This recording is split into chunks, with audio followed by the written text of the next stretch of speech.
Bobby knows best.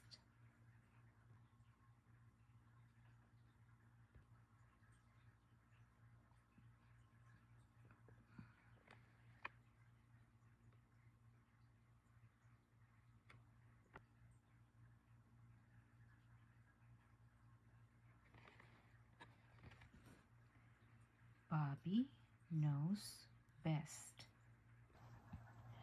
Bobby's friend Scoot came rushing to the burrow to find him. "I saw a fox," said Scoot. "A real live fox."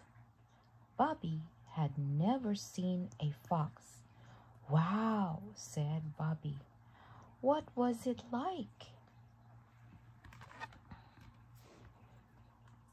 It was, said Scoot. "Scary." Bobby thought Scoot was boasting. When Scoot had gone home, Bobby went to find his mother. "Mom," he asked, "have you ever seen a fox?" "Oh, dear me, yes," said his mother. "And I never want to see those big, sharp teeth again," she added. Bobby shivered. "Stay away from foxes, Bobby," she sighed, "if you know what's good for you." Bobby went to find his dad. "Dad, have you ever seen a fox?" he asked. "Yes, son," said his father. "A fox's big ears can hear you before you can see him." "Stay away from foxes, Bobby," he warned, "if you know what's good for you." Bobby shivered. Bobby asked his grandma, "Grandma, have you ever seen a fox?"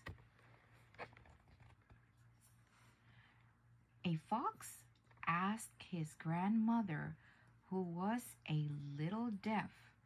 "I've seen a fox all right, and I've seen his big, sharp claws." Bobby shivered.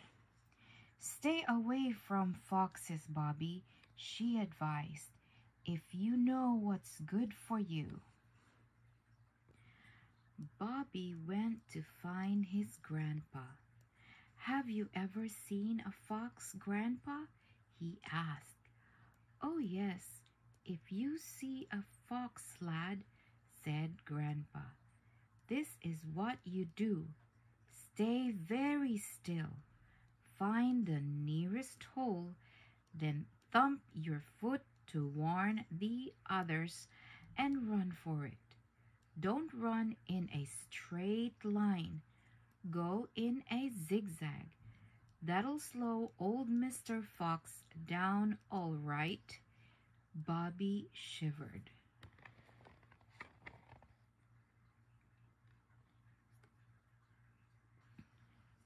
That night, Bobby lay in bed. Everyone had a story about a fox except Bobby.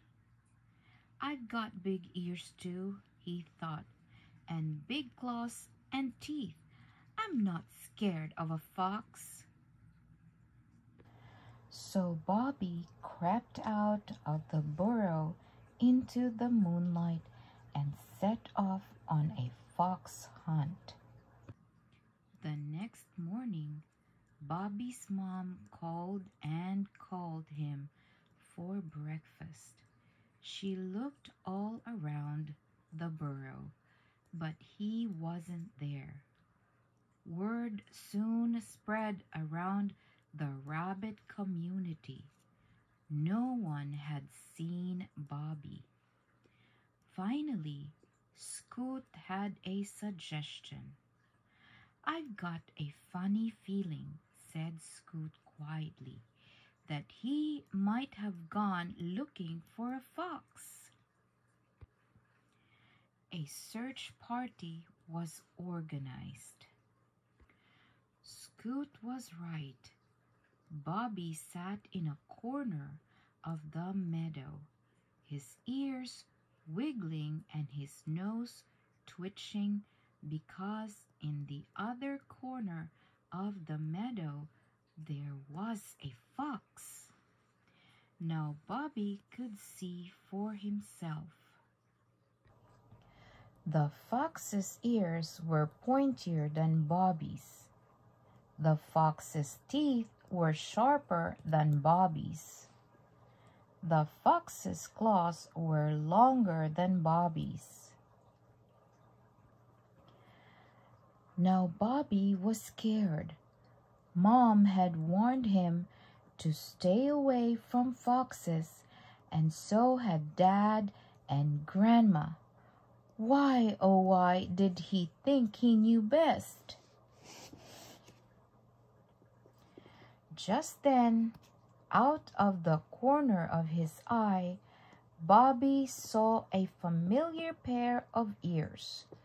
Scoot's come to find me, thought Bobby, and now he's in danger too.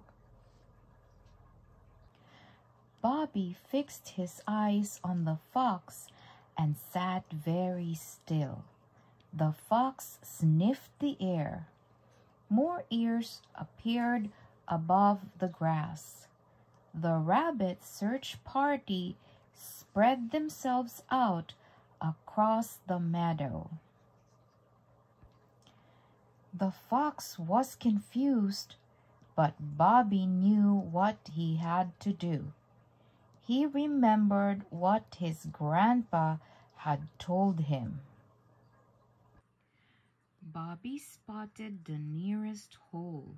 He thumped his foot. At the signal, all the rabbits set off running in every direction toward holes hidden around the meadow. Bobby ran for his life, zigzagging to give the others time to get away. The fox chased this way and that, but he wasn't quick enough. Bobby dashed down the nearest hole. Back at the burrow, Bobby waited for his mom and Dad to scold him, but they were just happy that everyone was safe, and Grandpa even said, "Well done, lad. You slowed Mr. Fox down all right." Later, Scoot came over. "You were really brave," said Scoot. "What a great fox story to tell the others." "Yes," agreed Bobby, "but I think I'll stay away from foxes from now on. It was scary."